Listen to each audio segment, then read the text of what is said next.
Moralauto.fr, véhicule neuf ou d'occasion. Moralauto.fr, le choix des marques et des services présente. Sud Radio, au cœur de la mêlée, Alexandre Priam. Vous êtes sur Sud Radio, il est 11h, il est 20h03 sur notre antenne. On est très heureux d'être avec vous. Un petit peu en avance. Non, mais c'est parce que, en fait, pour tout vous dire, je viens d'avoir le chiffre 11 qui s'est affiché sur mon écran et par mimétisme, du coup, j'ai dit il est 11h. C'est grave, hein. On est au cœur de la mêlée, on est très heureux d'être avec vous dans cette mêlée sur Sud Radio, la radio du rugby, avec Quentin Cabanis, toujours là au rendez-vous, Quentin? Toujours là. Et puis pour te reprendre de voler comme ça, dès qu'il y a un petit truc, je suis là, t'inquiète pas. Tu sais, c'est le carton bleu, hein. C'est le carton bleu, on va parler de carton dans un instant. Oui, je sais. Ça, t'es pas le dernier à mettre des cartons, toi, c'est sûr. On va justement, façon de parler comme Quentin Cabanis. Non, mais je te sens très capable à vriller. 20h03. 20h04 désormais sur Sud Radio. Philippe Spanghero est toujours là, Eric aussi. Ça commence fort. On est avec Romain Poite. Bonsoir Romain. Bonsoir tout le monde. Très heureux de t'avoir sur Sud Radio, toujours le bienvenu sur notre antenne. T'es sur la radio du rugby, donc t'es au bon endroit, Romain. Il y a pas de problème. Et on va parler de Weasel dans un instant avec toi, puis on va parler aussi beaucoup de Ben O'Keefe, Romain, parce que c'est très intéressant. L'arbitre qu'on aura donc dimanche soir, c'est un arbitre, un jeune arbitre dont on va un petit peu faire le portrait dans un instant. On est aussi avec Johan Huget. Salut Johan. Bonsoir messieurs. Comment ça va Johan? Bonsoir Johan. Déjà. On a déjà une heure dans les pattes. On a une heure dans les pattes.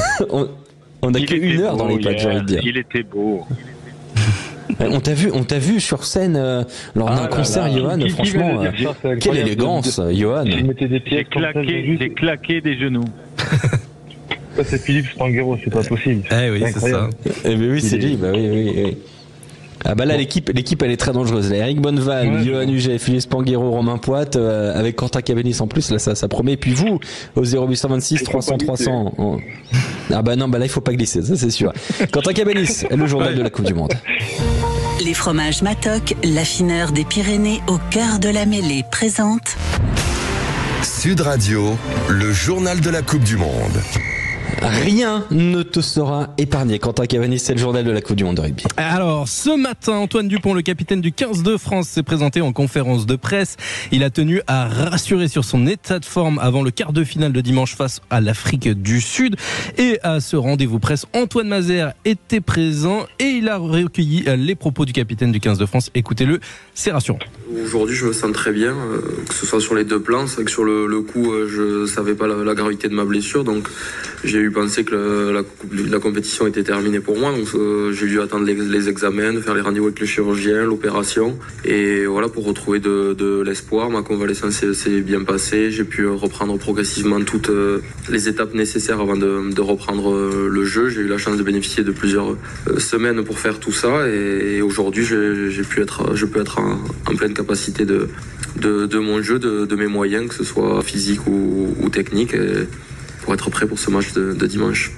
Voilà, donc notre capitaine, notre demi de mêlée est prêt et il sera titulaire et casqué face aux Springboks. Ce sera dimanche soir à 21h au Stade de France et ce sera évidemment en direct sur Sud Radio, la radio du rugby. Les Bleus qui vont se présenter avec un banc en 6-2 comme lors du succès français face à l'Afrique du Sud à Marseille. C'était il y a 11 mois maintenant.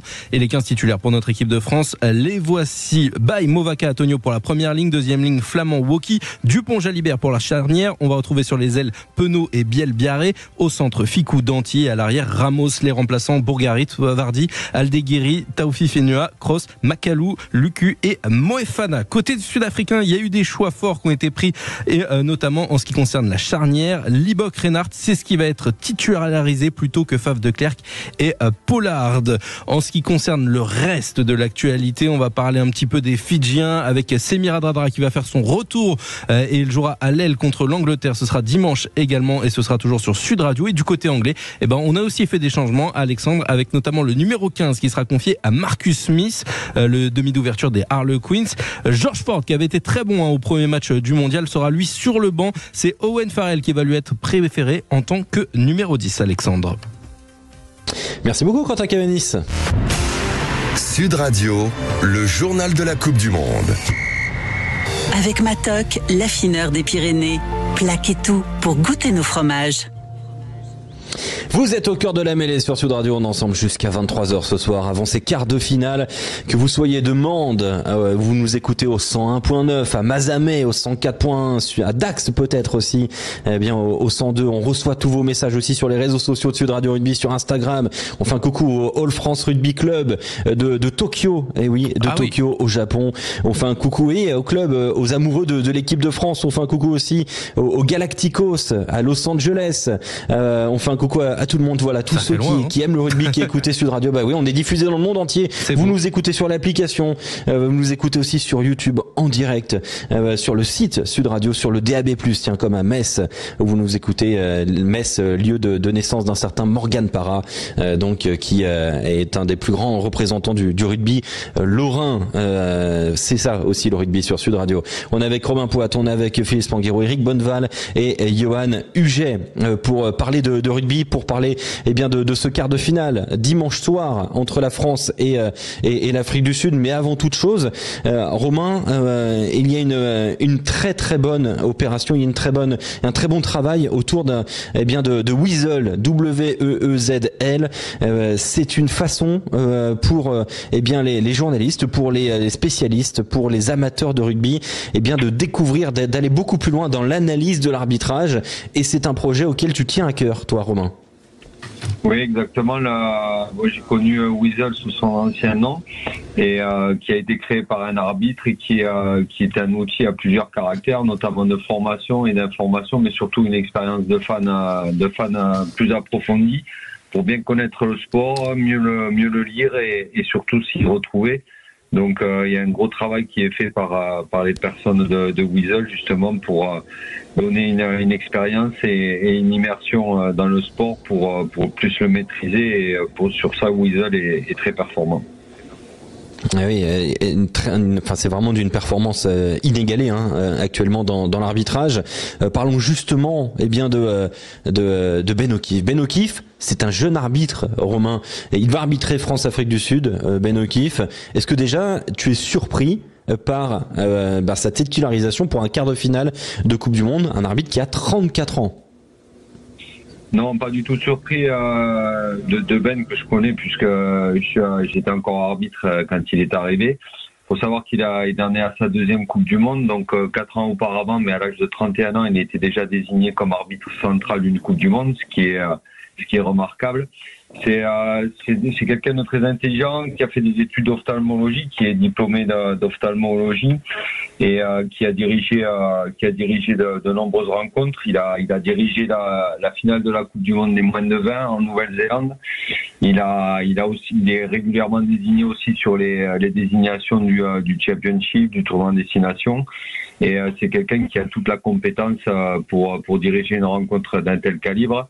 Puisque moi j'avais trouvé sa direction de match et son arbitrage, même s'il y a toujours des discussions d'Afrique du Sud, d'Irlande en phase de poule, assez remarquable, très équilibré. Et c'est quelqu'un qui mérite amplement sa désignation et même je vais dire que je suis très content pour lui parce que au-delà de tout c'est une très bonne personne. Mais il y a toujours la question de l'expérience, Romain. Est-ce que entre guillemets, je mets des grands guillemets, ce manque d'expérience par rapport à un Wayne Barnes, un Jaco Peyper, est-ce que ça peut se faire ressentir dans de tels rendez-vous, parce que c'est le plus grand match de sa carrière qu'il va probablement arbitrer là, Ben O'Keefe? Ouais, après c'est quelqu'un qui a dirigé plus de 35 rencontres internationales. C'est vrai que comparé à un Jaco Peyper ou un Wayne Barnes qui sont au-delà des 60 pour Jaco et au-delà des 100 de la centaine pour Wayne, c'est sûr que la comparaison est difficile. Mais le squad des arbitres de la Coupe du Monde est un squad assez jeune. D'ailleurs Ben fait partie des plus jeunes avec Mika, le Géorgien. Et en termes d'expérience, c'est vrai qu'il y a un gros gap parce qu'une fois qu'on a passé Jaco et Wayne, on se retrouve à une moyenne de 38 matchs. Donc Ben est en dessous de cette moyenne, mais depuis quelques années, il est quand même bien présent au niveau international. Il dirige des grandes rencontres. Il a encore dirigé Australie-Afrique du Sud cet été pour le Championship. Et moi, c'est quelqu'un en qui j'ai énormément confiance. Après, bon, ça reste un homme avec ses forces et ses faiblesses. qui peut avoir des difficultés, mais c'est quelqu'un de très posé, très équilibré, très réfléchi, et qui, je pense, va aborder, même si c'est un bel événement et un grand événement pour lui, ce match-là avec toutes ses certitudes et un capital confiance. D'autant qu'il il est épaulé par une équipe 100% néo-zélandaise, donc des gens avec qui il partage depuis très longtemps son arbitrage, et forcément ça met les gens dans une situation plus favorable. Mais bon, après l'histoire va s'écrire comme elle doit s'écrire. On espère dans le meilleur des cas pour nous Français. Oui, et Ben O'Keeffe, en plus il a la particularité déjà il est brillant, et il parle très très bien français, il l'a appris, il a vécu en France pendant quelques mois, il a vraiment voulu apprendre le français pour être là au rendez-vous aussi dans cette Coupe du Monde. Yoann Huget, quand on a vu la désignation des arbitres et qu'on a découvert donc que Ben O'Keeffe arbitrerait donc ce France-Afrique du Sud, quelle a été ta réaction, toi, Yoann?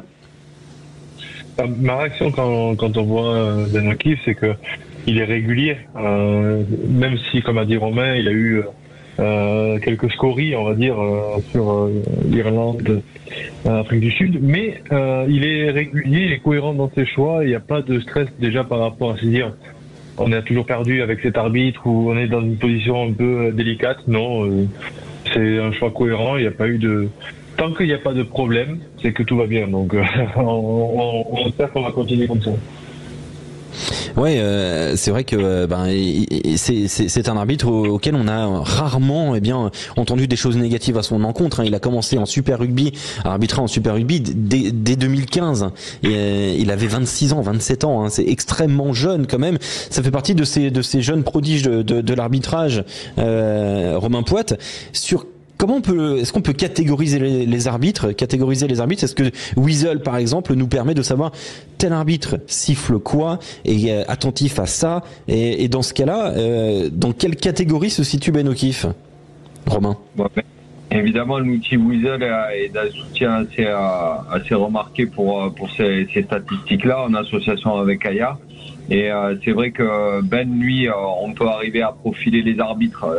Certaines vérités peuvent toujours être discutées, mais d'un point de vue global, c'est quelqu'un qui est très tourné vers le jeu, puisqu'il pénalise pendant la Coupe du Monde, il a pénalisé à plus de 60% l'équipe défensive, ce qui est le lot aussi de tous les arbitres. Mais il n'hésite pas à se positionner et à s'interpeller quand il y a une difficulté dans le jeu. Donc dès que le jeu est ralenti, c'est là où il se positionne. Mais dans l'ensemble, il a un profil assez propre à tous les arbitres, puisqu'il y a, par rapport aux différentes directives, aux différentes demandes et attentes de World Rugby, il est forcément, il tourne plus contre la défense. Après, se posera une question sur la mêlée, puisque moi, à France-Uruguay, je l'avais trouvé peut-être un peu plus en dedans, alors avec beaucoup d'unité, parce que c'est toujours plus facile quand on regarde le match à la télé, mais notamment sur le gaucher uruguayen, et il n'avait pas vraiment arbitré la mêlée, ce qui avait rééquilibré un petit peu les débats, et il avait plus managé, donc je dirais, s'il a un point faible, ça peut être peut-être la mêlée, et ça vient tout simplement aussi de l'approche arbitrale du Sud, où la mêlée, c'est plus une rampe de lancement qu'une rampe d'affrontement, comme nous dans l'hémisphère nord, où c'est vraiment un défi et où on essaye de glaner des décisions pour justement se permettre d'avancer un peu plus. Donc d'un point de vue général, au sol, c'est plus sur la défense, et d'un point de vue global, sur son arbitrage, il pénalise plus l'équipe qui est en défense. Et je dirais, si on peut s'interroger sur un certain secteur, ça restera celui de la mêlée. Celui de la mêlée, donc qu'il faudra surveiller. Petite question, Romain, quand on est arbitre à ce niveau-là, est-ce que on est attentif à la composition des équipes, à l'annonce de la composition des équipes? Est-ce que quand on voit les noms couchés sur la feuille de match en amont, là, 48 heures avant, est-ce qu'on se dit, il y a ces observables-là, il y a ces joueurs-là, il faut que je surveille ceux-ci? Et évidemment, tu as complètement raison, c'est un travail analytique qui se fait en amont, et là il y avait une semaine pour pouvoir le faire. Donc toute l'équipe arbitrale s'est penchée. Après, Rassi Erasmus, il a un petit peu mis le bordel là-dedans quand même ce matin, hein, pour le coup, Romain. Ouais, non, mais après, pour expliquer le process, après on peut remettre tout en question, mais le process, c'est que évidemment qu'on fait des analyses individuelles de joueurs, des analyses collectives par rapport à des formes de jeu, et c'est pas pour attendre l'occasion de pénaliser ces joueurs-là, mais c'est pour les profiler aussi, puisque dans le sens inverse, les équipes profilent les arbitres, et c'est vrai que après, on va créer une fiche qui nous restera un petit peu dans le coin de la tête avec certaines déviances que les joueurs peuvent avoir. Donc effectivement, le travail analytique après peut avoir un impact sur la conduite de la rencontre. Mais bon, on essaye de tout peser et de pas catégoriser sur un simple travail analytique de préparation, et on laisse quand même la réalité nous donner certaines interrogations, voire certitudes par rapport à ce qu'on a vu auparavant. Mais évidemment que les arbitres, surtout sur des matchs aussi importants, vont disséquer les équipes, disséquer les formes de jeu et disséquer éventuellement des attitudes individuelles qui pourraient mettre en danger la conduite du match. Pour la direction de Haute-Garonne, on rejoint Pierre de Tournefeuille. Bonsoir Pierre, auditeur Sud Radio 0826 300 300. Salut Pierre. Oui, bonsoir à toute l'équipe. Merci de me prendre sur votre antenne. Avec grand plaisir. Avec grand plaisir, Pierre. Tu nous écoutes au 101.8 en Haute-Garonne. Il y a une belle équipe là aujourd'hui autour de la table. Il y a Philippe Spanghero, Eric Bonneval, Yoann Huget, Romain Poite. On parlait de l'arbitrage. Est-ce que pour toi l'arbitrage est une donnée prépondérante? Est-ce que quand tu apprends le nom de l'arbitre pour ce France-Afrique du Sud, est-ce qu'il y a des craintes toujours sur le nom? Est-ce qu'il y a de l'attente? Comment tu le vis toi, ce côté arbitrage? C'est vrai que on a quand même eu au niveau de l'équipe de France quelques arbitrages par le passé qui n'ont pas été peut-être vraiment justes. Je pense à une certaine finale il y a quelques années. Donc je peux le dire, 2011. Oui, on peut le dire. Voilà, donc je pense que je dois pas être le seul à avoir toujours ce match en tête. L'arbitre reste un homme avec ses forces et ses faiblesses.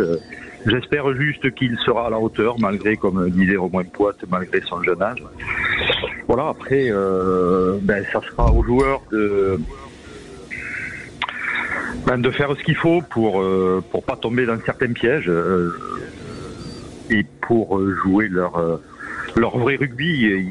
Ils savent faire aujourd'hui. Il y a une belle mêlée qui est capable de rivaliser avec toutes les grandes nations. Va falloir déjà tenir devant, pas se faire trop casser, parce que ça risque de taper un petit peu. Et puis après, je pense que s'ils arrivent à tenir à ce niveau-là, derrière, il y a ce qu'il faut. Il y a un petit peu la folie et l'inconscience aujourd'hui qui est revenue. Donc, ils sont capables de tout. Voilà. Et puis ils seront supportés par un énorme public français. Ah bah ça oui. Donc ils vont avoir à cœur de faire quelque chose. C'est pas le match de leur vie, mais pas loin quoi. J'espère qu'il y en aura encore deux autres. Voilà, après c'est... On l'espère tous. Et Pierre, on va faire un truc très simple. On va te garder avec nous. On va te garder avec nous puisque en plus tu vas participer au Qui je suis à 20h50. Je le vois dans le conducteur que tu vas affronter Benoît de Nîmes dans le Qui je suis. Et il y a un ballon Gilbert Sud Radio à gagner. Pierre. Donc attention, c'est... Non, désolé. Désolé. Non. Je veux toutes mes excuses, Pierre. Romain, tiens, pour terminer, petite question un petit peu croustillante, et puis avant de te libérer, Romain Poite, on parle toujours de la finale 2011. Est-ce que c'est un cas d'école cette finale 2011 vraiment, ou c'est nous, en tant que supporters amoureux de rugby, on s'est un peu voilé la face depuis tant d'années? Alors, je tiens une réponse conventionnelle, on va dire, mais on lira entre les lignes. J'ai eu souvent la question de la Coupe du Monde 2011, la finale, et c'est vrai que j'ai eu la chance d'y assister. Par contre, j'y ai assisté avec un maillot de l'équipe de France sur les épaules, et assis beau. dans le stade. Et quand c'est comme ça, je parle pas d'arbitrage, parce que quand je suis supporter, la vision elle est forcément partisane, et des fois on peut s'emporter. J'ai jamais revu le match à la vidéo. Peut-être que j'aurais dû, parce que je me serais fait peut-être un avis différent. Mais je parle pas d'arbitrage quand c'est comme ça, parce que bien évidemment je vois pas les choses avec l'objectivité que je devrais peut-être avoir. Donc après, bien sûr, il y a des questions que moi, la seule question que je m'étais posée, pour être sincère avec vous, c'est que toute la deuxième mi-temps, on n'a aucune pénalité à tenter ou tentable qui peut nous faire scorer. Et c'est vrai que peut-être qu'il y avait certains comportements qui auraient pu être sanctionnés en face. Mais voilà, ça restera juste quelque chose de plat, je reconnais, et peut-être pas d'engagé, voire pas courageux. Mais en tout cas, c'est quand on porte un maillot, quand on a un parti pris, c'est toujours difficile de parler d'arbitrage et de décision, parce que la ministre a forcément intérêt. Bien sûr, mais on s'est fait voler, voilà. Quoi.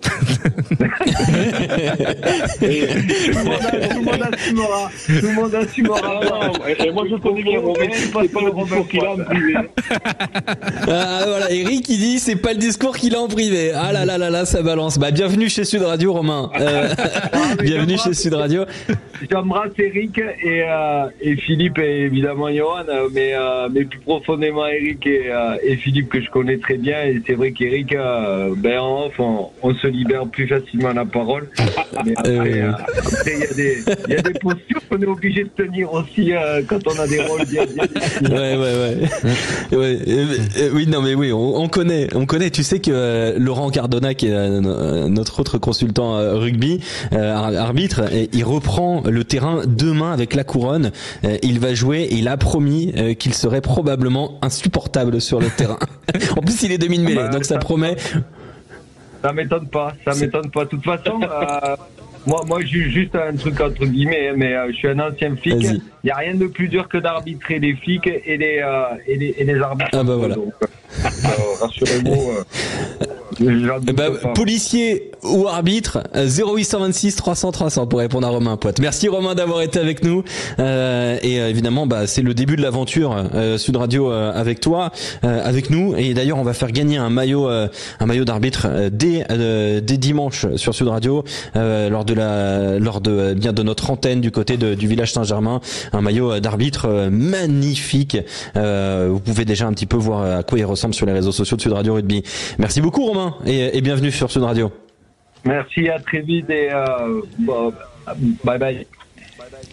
Bye bye, merci Romain. On se retrouve dans un instant sur Sud Radio, on va parler du Portugal. À tout de suite. Vous êtes sur Sud Radio, au cœur de la mêlée. Dans un instant, la chronique de Félix Panguero sur le rugby portugais. Mais d'abord, un point pro des deux avec Lucien Gasparac, c'est le tour des stades.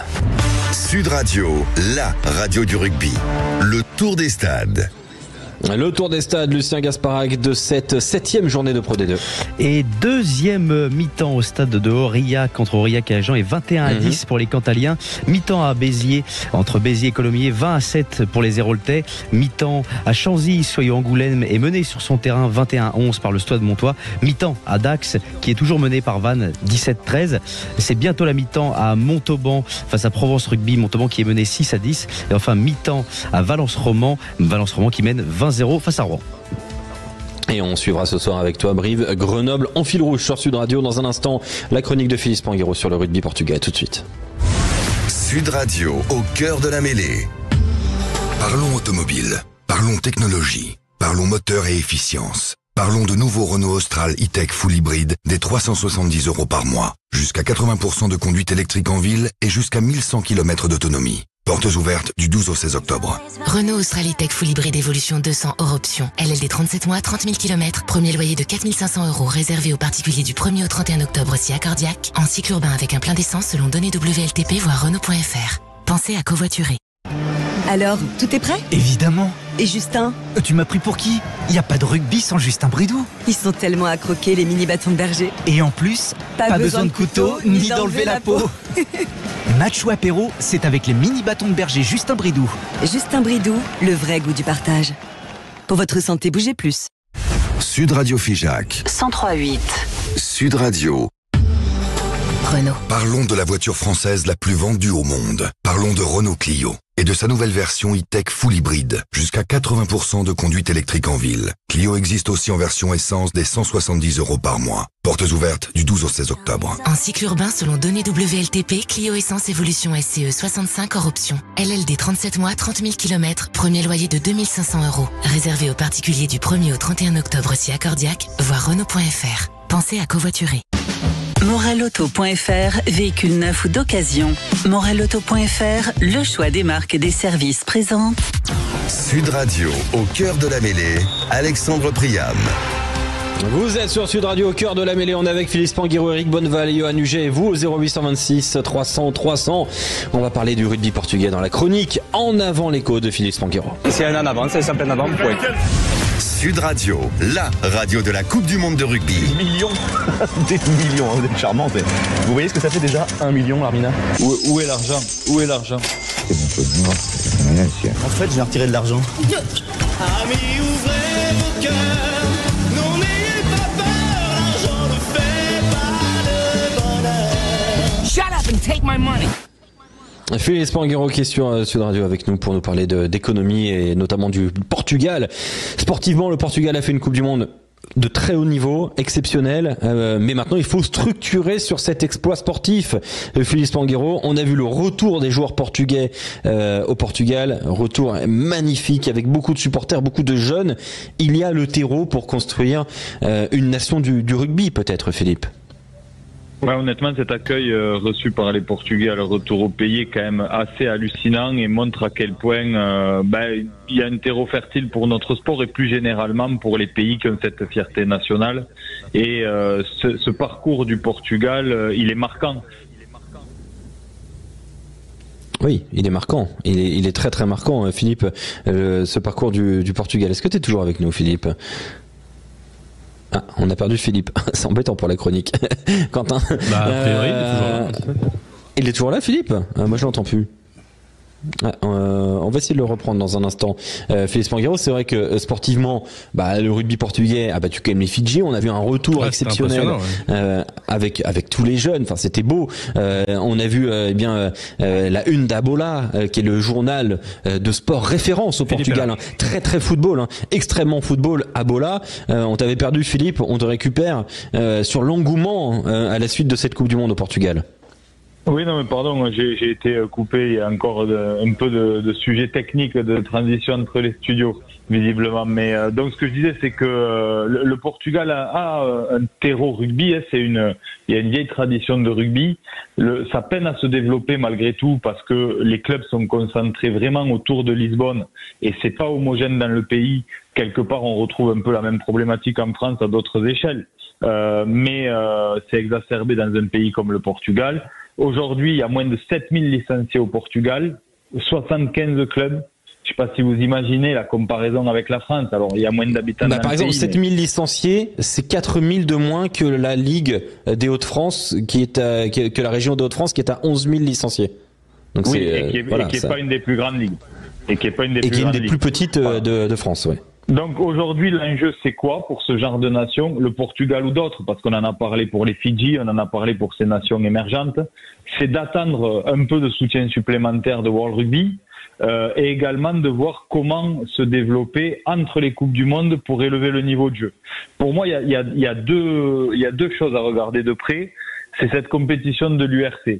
Cette compétition de l'URC, pour moi, c'est le meilleur véhicule pour que demain, des pays comme le Portugal arrivent à structurer au moins une province, parce que l'économie du Portugal, avec cet engouement pour le rugby, doit permettre de faire vivre au moins une province, avec des joueurs qui jouent très régulièrement contre ce qui se fait de mieux en Europe, et même au-delà de l'Europe, puisque les Sud-Africains maintenant ont rejoint l'URC aussi. Ça, c'est une première hypothèse dans les années qui arrivent, c'est que ces pays-là, comme l'Espagne, le Portugal, puissent avoir une wildcard pour rejoindre l'URC et qui sont dans la Super League européenne actuellement, avec les Black Lions, avec Tel Aviv, il y a les Lusitanos donc côté portugais, il y a une franchise espagnole, voilà. Mais c'est vrai qu'il faut passer maintenant l'étape au-dessus, quoi.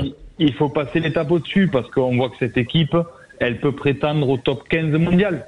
Et pour prétendre au top 15 mondial, il faut avoir des joueurs qui, toute la saison, joue contre de grandes équipes, de clubs ou de provinces, et aussi, et on en revient au même problème, on est dans une équation qui est très complexe, c'est qu'on n'arrive pas à trouver de date et les calendriers sont très compliqués à manœuvrer, mais il faut à tout prix que ces équipes arrivent à jouer plus régulièrement contre les grandes nations. Donc il y a des solutions à trouver, peut-être que les Barbarians ont un rôle à jouer en ça, avec un réservoir de Français qui sont pas qualifiés pour les phases finales et qui pourraient une fois par an aller jouer un match. Les Barbarians britanniques aussi. J'ai pas les solutions parce que sinon. La Fédé française a un rôle à jouer auprès du Portugal, parce qu'on voit déjà que c'est David Gérard et Patrice Lagisquet, des Français, qui sont à la tête de cette équipe, et il y a énormément de joueurs de Pro D2 aussi dans cette équipe. Moi je crois que la fédération française, non, il faut arrêter de penser qu'on va sauver le monde. Le rugby français a des problématiques à gérer en interne, mais par contre on fait partie de ces fédérations qui ont un devoir d'accompagner des nations à grandir. Parce que ce que je disais la dernière fois, c'est qu'aujourd'hui, on se rend compte de quoi? Que les équilibres mondiaux du rugby sont très fragilisés. L'économie anglaise va mal, le rugby gallois va mal, le rugby australien est à la casse, les Sud-Africains ont dû se tourner vers un fonds d'investissement et l'URC pour sécuriser leurs finances. Donc, tout ça est très, très, très fragile. Donc, l'issue, c'est de trouver de l'homogénéité. Donc, on a nos problèmes à gérer, les grandes fédérations, mais il faut trouver des solutions pour créer les temps et les fenêtres nécessaires dans le calendrier pour que ces équipes grandissent au-delà du financier, mais qu'elles jouent plus régulièrement. Voilà. Et en ça, je pense que on aura répondu à la problématique de l'homogénéité du rugby. Il faut à tout prix, on le disait dans la nouvelle formule de Coupe du Monde à venir, mais il faut qu'on arrive à avoir au moins une vingtaine d'équipes qui puissent figurer, et qu'on ne se demande pas et qu'on ne parie pas sur le fait qu'il y ait 100 points sur certaines rencontres en Coupe du Monde, parce que ça décrédibilise beaucoup trop le produit. Merci beaucoup Philippe pour cette chronique. Très belle soirée à toi. On va en parler justement avec Johan Huget et Eric Bonneval. Belle soirée Philippe. Bonne soirée, Eric et Johan. Tiens Johan, le Portugal, est-ce qu'il y a un terreau fertile pour une nouvelle nation forte du rugby selon toi, Johan? Oui, bien sûr, il y a un terreau très fertile. Quand on voit ce qu'a fait Patrice en si peu de temps, le Portugal a été très compétitif durant toute la compétition. Ils ont emballé le public, ils ont eu un jeu de mouvement, ils ont eu la grinta, on va dire aussi. Donc, je pense qu'il y a vraiment une culture rugby à développer. Alors, pas tout seul, Patrice Lagisquet n'a pas pu tout faire tout seul. Il a quand même naturalisé des joueurs, il a créé sa propre équipe avec une idée bien en tête. Et maintenant, ce serait de faire émerger des écoles de rugby au Portugal, mais comme dit Philippe, les mettre dans un championnat européen, je suis pas sûr que c'est aider à développer le rugby italien non plus. Il faut qu'ils jouent ensemble, ces mecs, il faut qu'ils jouent face à des grosses nations. Au début, ça va être compliqué, puis après, ils vont grandir, et ne pas les laisser à l'abandon pendant 4 ans, quoi. C'est tout ce qu'on leur demande, parce que c'est des belles équipes. Oui, il faut continuer de soutenir ce rugby portugais. Eric, qu'est-ce qu'on peut mettre en place parmi toutes les propositions qu'a soumis Philippe? Non, mais bien sûr qu'il faut. Mais après, tous ces pays sont aussi confrontés à une réalité économique. Être dans un championnat européen, ça veut dire des déplacements, ça veut dire être capable d'avoir des joueurs pros. Et aujourd'hui, je suis pas sûr que le modèle économique du rugby au Portugal le permette. Alors par contre, c'est vrai que il y a toujours eu Portugal. Alors c'était surtout le rugby à 7 et puis au niveau universitaire. Donc il y a une vraie un vrai terreau. Il y a beaucoup de même si c'est pas beaucoup de licenciés, ils aiment ce sport. Mais il est certain que quand on voit ce qu'ils ont produit sur le terrain, on n'a qu'une envie, c'est qu'ils soient capables de s'inscrire dans la durée, comme a su le faire le Japon. Et regardez, ça n'a pas été simple pour le Japon. Ils ont eu un championnat qui commence à être intéressant, puisqu'il y a beaucoup d'étrangers qui vont, surtout côté néo-zélandais et australien, ils attirent du monde, mais parce qu'ils ont de l'argent. Oui. C'est là la complexité, parce que c'est bien beau de dire on décrète, oui, ces équipes doivent jouer, rencontrer, mais c'est pas évident après, parce qu'après il y a des réalités. Il y a des réalités économiques, c'est que quand en France joue l'Italie, le Stade de France, il n'est pas rempli. ou quand ils jouent le Tonga ou les mêmes les Fidji, on a du mal à remplir le Stade de France parfois. Donc c'est un vaste problème qui ressurgit tous les 4 ans, parce que tous les 4 ans il y a des équipes comme ça qui émergent et qui donnent du plaisir aux gens. Ça a été le cas du Portugal, hein. Moi j'étais au match à Toulouse contre les Fidji, c'était extraordinaire. Des mecs qui jouent au Pro D2 ou même plus bas, ils ont donné tout ce qu'ils ont pu et même ce qu'ils n'avaient pas, et c'était fabuleux de les voir à ce niveau. Mais voilà, c'est comment après faire en sorte, c'est pas simple, c'est un drôle de challenge, mais je pense pas qu'il y ait une solution, parce que sinon il y a longtemps qu'elle aurait été mise en place. Mais c'est arriver à trouver cet équilibre entre l'économie et l'attrait qu'on va avoir ce pays pour ce sport. Et c'est vrai que le 7 est un vecteur qui permet au rugby de se développer dans tous ces pays. Parce que c'est quand même plus facile à gérer 10-15 mecs que 40 comme on a maintenant dans les stades. Je parle même pas des stades. Exactement, donc voilà pour le rugby portugais. On va revenir sur les quarts de finale de la Coupe du Monde. C'est ça aussi la Coupe du Monde, hein. On passe de nation en nation. Le premier quart de finale de la Coupe du Monde sera demain, samedi à 17h à Marseille. Pays de Galles, Argentine, et on est avec Carlos Muguruza. Bonsoir Carlos. Oui, bonsoir mes amis. Comment ça va? Très heureux de t'avoir sur Sud Radio, Carlos Muguruza, gérant du restaurant Bolbert à Paris, au lieu de la culture argentine, du sport argentin, et forcément, c'est un événement. C'est vrai que l'Argentine en quart de finale de Coupe du Monde, c'est pas une surprise, Carlos Muguruza, mais c'est peut-être l'affiche qui est plus une surprise face au Pays de Galles, puisqu'il y a une carte à jouer aussi pour l'Argentine. Absolument, comme vous l'avez bien dit, c'est pas une surprise parce qu'en Coupe du Monde, vous vous souvenez, en 2007, on a été très très bon. On a joué 3e nation mondiale en 2007. Voilà, donc là il y a une équipe qui a mal rentré, il a mal débuté la Coupe du Monde, comme vous le savez, contre les Anglais. Mais bon, ça me rappelle un petit peu la Coupe du Monde des football parce qu'on a perdu les premiers matchs et je pense que l'équipe il monte en puissance, même si c'est pas extraordinaire au niveau du jeu, mais je pense qu'on a une chance demain pour jouer cette quart de finale. Exactement, ce quart de finale. Johan, qui est vraiment favori entre le Pays de Galles et l'Argentine, si on doit en désigner un, Johan Huget? Écoutez, je me suis risqué à faire des paris et l'Argentine, je les ai vus le week-end dernier et sincèrement, c'est une équipe du Japon valeureuse. Ils ont certaines ressources que je trouve que les Gallois n'ont pas.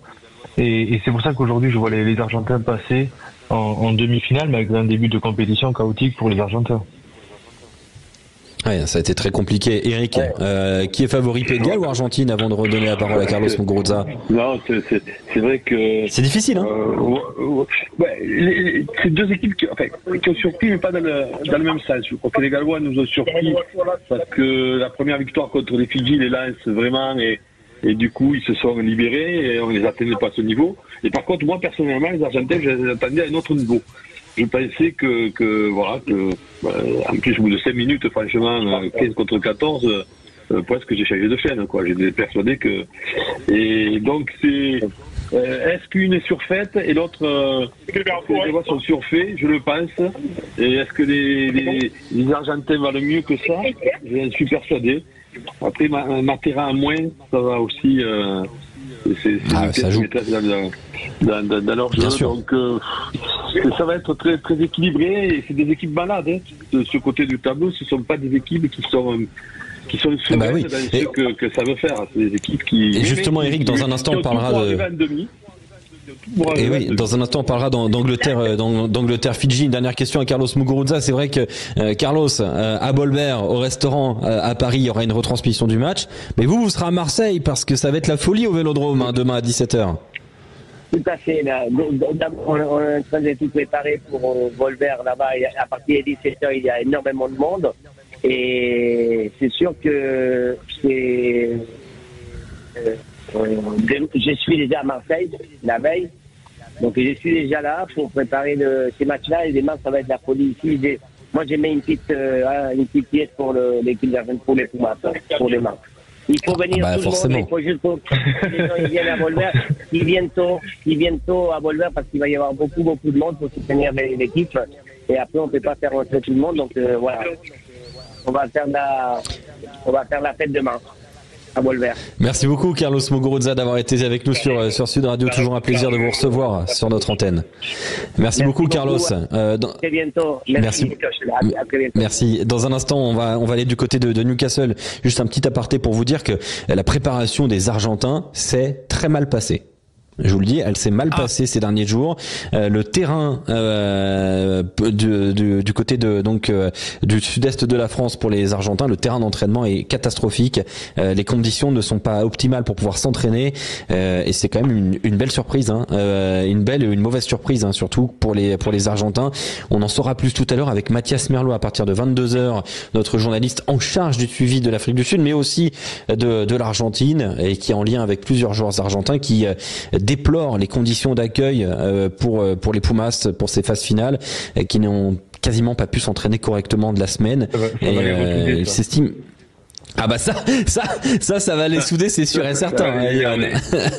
Ça va les rendre fous. Et ça les rend fous déjà. Ils vont râler contre tout le monde. Déjà qu'ils n'ont pas beaucoup besoin de beaucoup de choses pour râler. Alors là ils vont faire une montagne.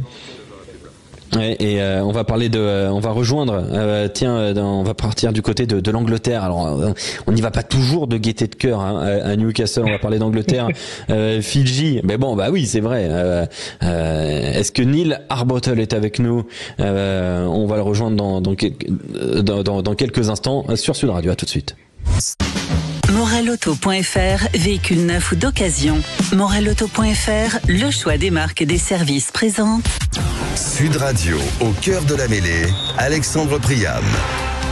Vous êtes sur Sud Radio, au cœur de la mêlée. On est avec Yoann Huget, avec Eric Bonneval. Dans un instant, vous retrouverez Julien Thomas pour la radio libre rugby 0826 300 300 pour parler de l'équipe de France jusqu'à 23h. Mais on va d'abord prendre la direction de l'Angleterre avec Neil Arbottle. Bonsoir Neil. Bonsoir, vous allez bien? Ça va très bien. Il fait beau à Newcastle ou pas? C'est une question piège. Aujourd'hui, c'est très beau. C'est très froid aussi. Vous mentez. Je rigole. Voilà. Non mais bienvenue sur Sud Radio. Vous êtes anglais mais vous avez un français exceptionnel. Vous avez vécu en France. Supporter j'imagine du 15 de la Rose. Angleterre-Fidji ce sera samedi à 17h sur Sud Radio en intégralité évidemment du côté de Marseille. Drôle de Coupe du Monde pour l'Angleterre. Une des premières équipes qualifiées pour la phase finale. Un parcours sans faute et un adversaire à sa portée. L'Angleterre pour l'instant forcément doit être plutôt heureuse, plutôt sereine ou pas, Neil? Pardon, j'ai pas compris exactement. On peut parler en anglais un peu ou? Oula, est-ce que vous êtes serein? Je vous dis quelque chose si c'est pas correct. Voilà. Non, je suis très très heureux. Premièrement que Angleterre ils sont dans le demi-finale. Et encore, c'est une chance parce que nous sommes battus par Fidji juste avant le Coupe du Monde a commencé. Et peut-être maintenant c'est la chance pour un peu de revanche contre eux. On va voir. Mais à ce moment-là, c'est un peu difficile pour Angleterre. C'est comme un roller coaster. Ah oui. C'est les montagnes russes. On se demande un petit peu comment jauger ces Anglais. Les Anglais, ils sont favoris face aux Fidjiens pour toi, Yoann, ou pas? Yoann Huget. Non, je suis là. C'est pour Yoann Huget. Qu'est-ce qui était pour moi? Vas-y. Est-ce que les Anglais sont favoris face aux Fidjiens, Yoann? Non, sincèrement, pour moi, sur le papier peut-être. Mais sincèrement, aujourd'hui, il y a eu beaucoup de changements. Je ne sais pas pourquoi autant de changements, alors qu'on a un George Porte qui est en pleine ascension depuis le début de la Coupe du Monde. Marcus Smith, oui, il fait ses rentrées en tant qu'impact player, mais pas très rassurant sous forcément le jeu au pied. Et Fidjiens qui vont être revanchards quand même. Pour avoir joué avec 2-3 Fidjiens dans l'équipe, ils peuvent passer à côté une fois, mais quand ils sont piqués avec l'orgueil, ils sont pas marres à prendre après. Donc c'est un mauvais tirage pour les Anglais, je pense. Et j'ai mis une pièce sur les Fidjiens. Il faut qu'il y ait une surprise. Je pense que c'est eux qui vont créer la surprise. Les Fidjiens donc qui feraient la surprise très rapidement, Eric, avant d'aller au qui je suis. Je suis... Ils ont musclé Ford, ils le font pas jouer parce qu'ils ont mis Farrell Andis. C'est évident, hein, c'est pour défendre. C'est parce qu'ils savaient qu'ils vont être. On va venir les chercher à ce niveau. Moi, je suis absolument pas surpris par ce choix-là. Hein. Ben voilà, donc là ils mettent l'autre qui va découper, hein, tout simplement.